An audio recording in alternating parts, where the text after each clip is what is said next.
আসসালামু আলাইকুম, সবাইকে স্বাগতম আজকের ভিডিওতে। তো আসছিলাম একটা কাজে, সুন্দর রাস্তা দেখে ভিডিও করতেছি। এরকম সুন্দর সুন্দর রাস্তাগুলো কে করছে যদি বলতে হয় তাহলে বঙ্গবন্ধু কন্যার নাম উঠে আসবে।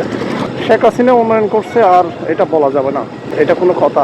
তো যিনি উন্নয়ন করছে তার নাম তো অবশ্যই বলতে হবে। এত সুন্দর একটা রাস্তা করছে এই যে পটিয়া আচুরিয়া যাওয়ার পথে। তো এই সুন্দর রাস্তাগুলোর জন্য তো বঙ্গবন্ধু কন্যা জননেত্রী শেখ হাসিনাকে একটা ধন্যবাদ দিতে হয় নাকি? দেখেন রাস্তাটা কত সুন্দর। তো এরকম সুন্দর রাস্তায় আসলে রাইড করতে ভালোই লাগে। দেখেন কত সুন্দর রাস্তা। স্কুল ছুটি হয়েছে মনে হয়, স্কুল ছুটি, ছাত্রছাত্রী।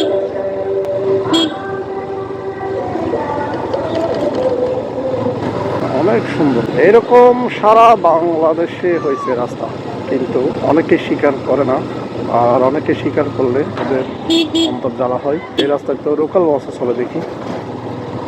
দেখেন কত সুন্দর রাস্তা, দেখেন একদম সোজা মতো একটি রাস্তা। তো আসছিলাম একটা কাজে, তো যাওয়ার পথে রাস্তার সৌন্দর্য দেখে আমি ভিডিওটা করতেছি, এটাই হচ্ছে মূল উদ্দেশ্য, অন্য কিছু না। তো যিনি রাস্তা করছে তার একটু প্রশংসা করলাম। তো যাদের ভালো লাগে তারাই দেখবেন, যাদের ভালো না লাগে দয়া করে আপনারা এটা এড়িয়ে যাবেন, কোনো সমস্যা নাই।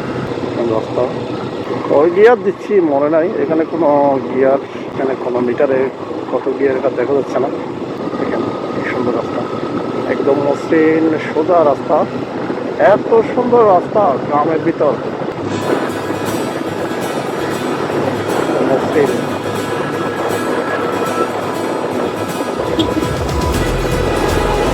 রাস্তাটা আসলে সুন্দর, একদম ফাঁকা।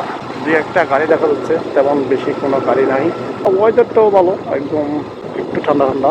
আমি ছায়া, মেঘে সূর্য ডেকে গেছে, এরকম অবস্থা। মনে হয় গ্রামের ভিতর ঢুকে গেছি। অনেক দূর চলে আসছি, গ্রামের ভিতর চলে আসছি। এখানে আর তেমন সৌন্দর্য দেখা যাবে না। তো এতক্ষণ ধরে যারা ভিডিওটা দেখছেন সবাইকে ধন্যবাদ জানিয়ে ভিডিওটা শেষ করছি। ভালো থাকবেন সবাই।